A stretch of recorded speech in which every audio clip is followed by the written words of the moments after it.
All right, guys. So I'm going to just kind of give you the quick rundown on yesterday's images and then talk to you about today's images as well. So I'll just kind of give you the short and abridged version of images from yesterday and really the most important things you need to know about these images. So this is the Lindisfarn Gospels. And when you look at the image on the far left, this is actually the cover of the book. Remember, these are precious items, any kind of manuscript, because there's no printing press at this point. So everything that all reading materials are actually handwritten. This, while a lot of times might be something commissioned by the very wealthy, it was often also the life's work of monks, those who were living in a monastery. And such was the case with this monk named Eadfrith. It took him 6 years to translate the four Gospels. The Gospels would be Matthew, Mark, Luke, and John. It took him 6 years to translate these from Latin into the Old English language. Now, some interesting things. This would be considered Anglo-Saxon art. The island of Lindisfarn is off the coast of England. It's known as the Holy Island. And when you hear this, the term Anglo-Saxon art, this is what it means. Anglo-Saxon was really a culture of people. It was kind of a mix of Germanic people that kind of settled in England. It also had the influence of, and when I say Germanic, that also includes places like the Netherlands and Iceland and all these places that had Viking presence. And so Anglo-Saxon is this mix, and it's a cultural group, really. When you think about Anglo-Saxon art that we're seeing here in these Lindisfarne Gospels, there's a couple visual elements that you need to remember. If you look at the bottom of the screen here, do you see this down here, this buckle? It's really reminiscent of, it's really reminiscent of the fibulae. And that's because fibulae were really a Viking art form. And when you look at it, do you see all this intricate intertwining kind of lacing? They call that interlacing. And it's also highly influenced from Celtic art. At this time, there were Celtic missionaries who were coming over from Ireland, and they were bringing with them kind of the idea of Celtic knots. Another visual quality of Anglo-Saxon art would be zoomorphic creatures.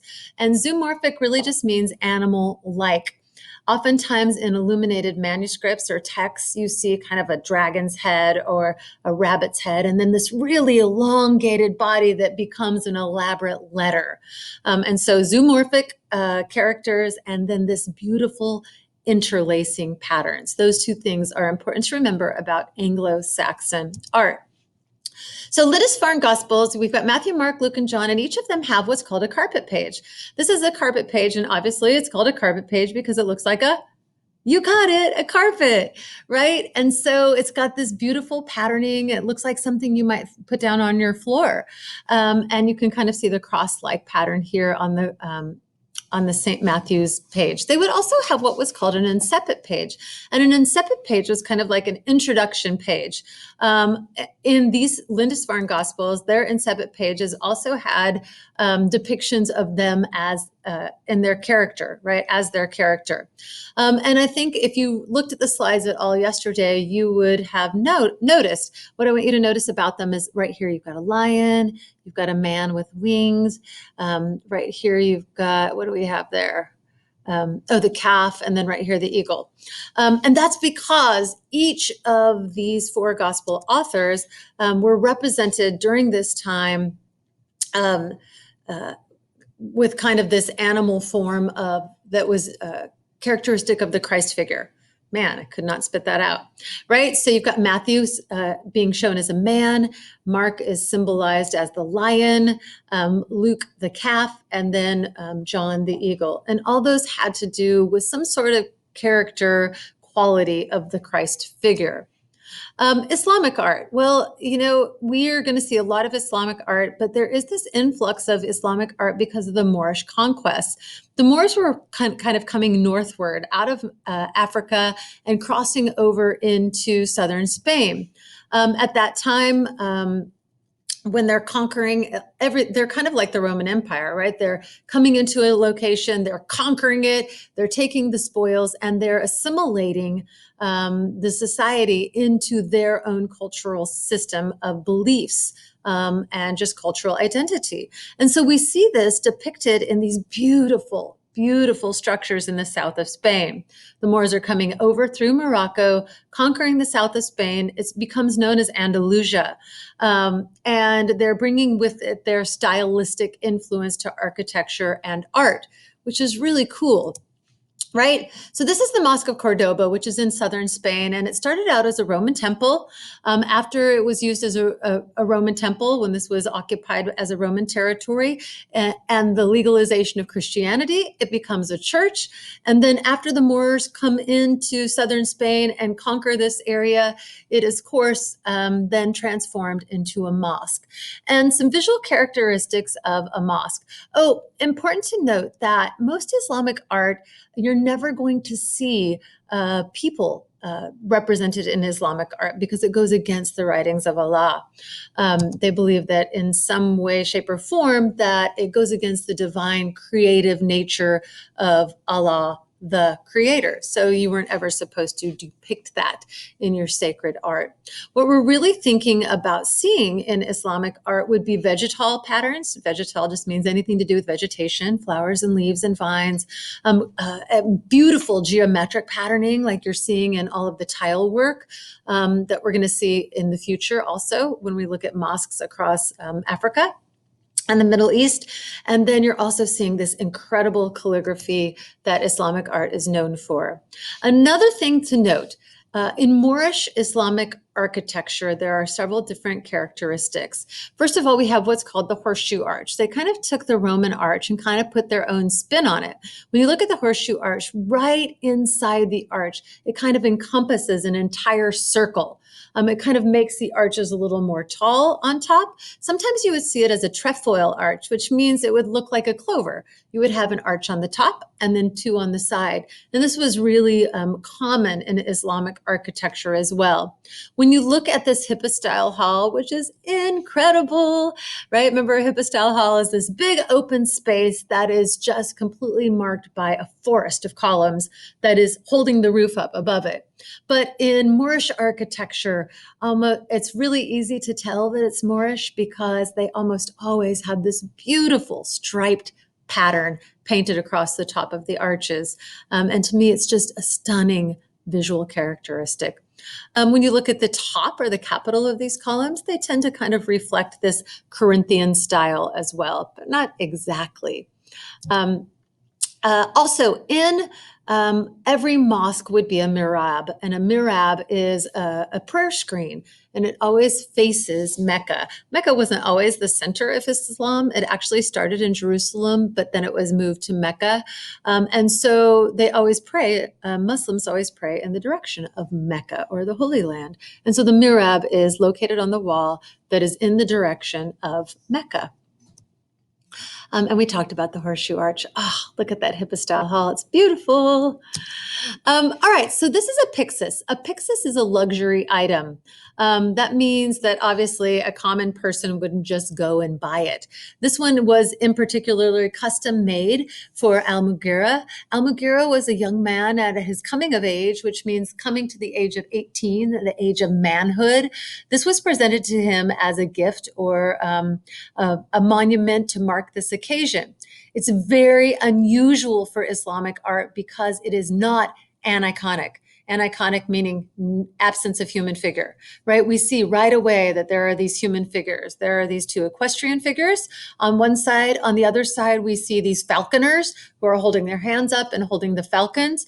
There are also all different kinds of animals and living creatures all over this. And it was intended to instill the blessing of Allah upon Al-Mughira.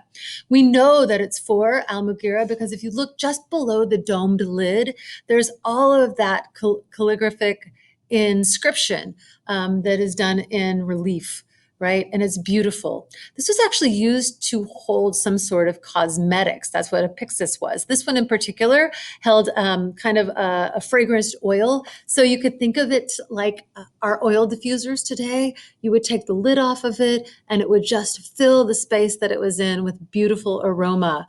And so it was definitely a luxury item. And look at that relief sculpture. Really, really beautiful. All right. Oh yeah. peacocks, griffins, and goats, all about the blessings of Allah. All right, so what happens after the fall of the Roman Empire? For some reason, nobody even knows why, still a mystery today, but concrete is actually lost for 1,000 years. First, it just goes away. Poof, gone. You got to remember, concrete gives us the ability, gave Romans the ability to give us the Pantheon, that beautiful, enormous dome that's unsupported. It gave them the ability to build the Flavian Amphitheater or the Colosseum, right? Those beautiful arches that go all the way to the top, that is sustained and the test of time, and battles and wars and everything. Concrete was incredible building material, and when the Roman Empire falls, the innovation disappears. It would be like if for some reason we were conquered today and all of the technology of the internet went away. Just gone. So it was pretty devastating when you think about architecture. So what happened? Well, it had to go back to the way that they used to be making things. So Romanesque art, the art and architecture that comes after the legalization of Christianity. Remember, we have this miscegenation of church and state. There is no separation at all. So the state is funding building programs because they realized that there was this enormous tie to somebody's emotional response to their faith and their willingness to give money to that, right? So they're monetizing people's faith. They're also investing in getting people on board with Christianity. This is a mass population that's illiterate. So they're building structures that are going to be indicative of relief sculpture on the exterior of the building that becomes the poor man's Bible. They're also building structures that are designed to target pilgrimages. What's a pilgrimage? Well, a pilgrimage would be where Christians are making this long walking trek from one point to another. They're going to different churches along the way, and all of these churches would generally have what's called a reliquary, and we'll talk about that in just a second. All right, when you're looking at Romanesque architecture, if you look at this structure right here, while it's very beautiful, it's very dark inside. Look how tiny those windows are.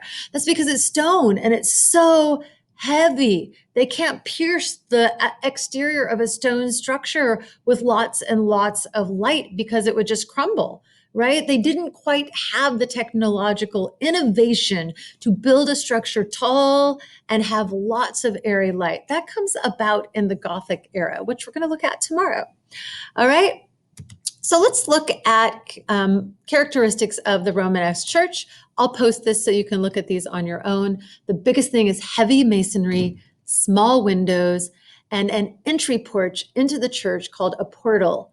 Above this entryway, there was kind of an arched area that was filled with relief sculpture, and that was the area known as the tympanum. And the tympanum had these biblical scenes that were meant to relay a message to the general population as they're entering the church building. So this is the Church of Saint Foy, and it's in southern France, and it was on the pilgrimage route to San Santiago in Spain. While it is a Romanesque church, when you look at it, it feels very light and airy inside, and that is just because of the way that they used the barrel vaulting. And then again, the fact that they're thinking about putting windows up high and the light will stream down into the interior. Saint Foy, also known as Saint Faith. Saint Faith was a young 12-year-old girl living in Roman-occupied France prior to the legalization of Christianity. And the story goes that she refused to worship Roman gods, Roman deities. She was not polytheistic. She was a Christian, and she refused to bow to the Roman deities. So she was sentenced to death at 12 years old. The story goes that she was burned at the stake and she didn't die. She survived it. So they came back and then they killed her by beheading her. There are also said these saints are said to have some sort of communication power between people on earth and heavenly God, right? And so these churches that were along the way, pilgrimage stops, would then have reliquaries. A reliquary was some sort of container that literally had remnants of this saint's body. Yeah, isn't that weird? But it would be kind of like going to visit a shrine or a grave, if you will. They were just in these amazingly elaborate containers. When you look at the floor plan of this church, what does it look like? It's supposed to look like a cross. It's called a cruciform plan. Visitors or parishioners would enter the west portal. As they enter, there's a tympanum above the door, and on that tympanum, it shows the Last Judgment. And we'll talk about that in just a second. They would enter the nave, which is the sanctuary, and something we see for the first time in Romanesque churches. If you look here at the front, all these little orangey red areas, those are known as radiating chapels. They radiate off the main apse. Remember, the apse is where the altar is. Why did they do that? Well, they're trying to get as many people coming through on pilgrimages and as many people giving money to the church as they're coming through. And each of these little chapels, they would have some sort of altar set up to a saint, of course, with a collection box. So as you come in, you might see a saint that speaks to you. It might be the patron saint of healing. It might be the patron saint of women. And so you're giving money to each of these collection boxes in honor of these saints, right? They're monetizing people's faith. And so it allowed for a lot of people to come in and move their way around or ambulate around the apse and through these radiating chapels. This is the tympanum at St. Foy. It is kind of this idea of the judgment, the last judgment. Why? Because when you're thinking about a population that you want to stay coming to church, contributing to the church, supporting the state religion, you want to appeal to their emotion. This shows this incredible tympanum shows kind of the joy of heaven and the anguish of hell. And it shows Christ sitting on the throne as the Pantocrator. Remember, Pantocrator is the judge, the almighty judge. So it doesn't show him as the good shepherd like we see in early Christian art, but more it's playing on the emotion of people that if you don't do right, if you don't do the right things, you're going down to hell. And look how terrible it is. The tympanum sculpture shows people being eaten, right? They're being eaten right here. And it shows people just completely contorted and miserable. Whereas above the Pantocrator, you see all the people in the joys of heaven. Right, so it tells a visual story to the illiterate masses. This is the reliquary statue of St. Foy, completely gold, encrusted with jewels. And most people say that when you look at the face, that does not look like a 12-year-old girl. Most people say they actually modeled that after the death mask of Charlemagne, which is kind of strange when you're supposed to be paying homage to a 12-year-old girl who gave her life for the cause. So on the back of this is a little cabinet door. This is 31 inches tall, 33 inches tall, sorry.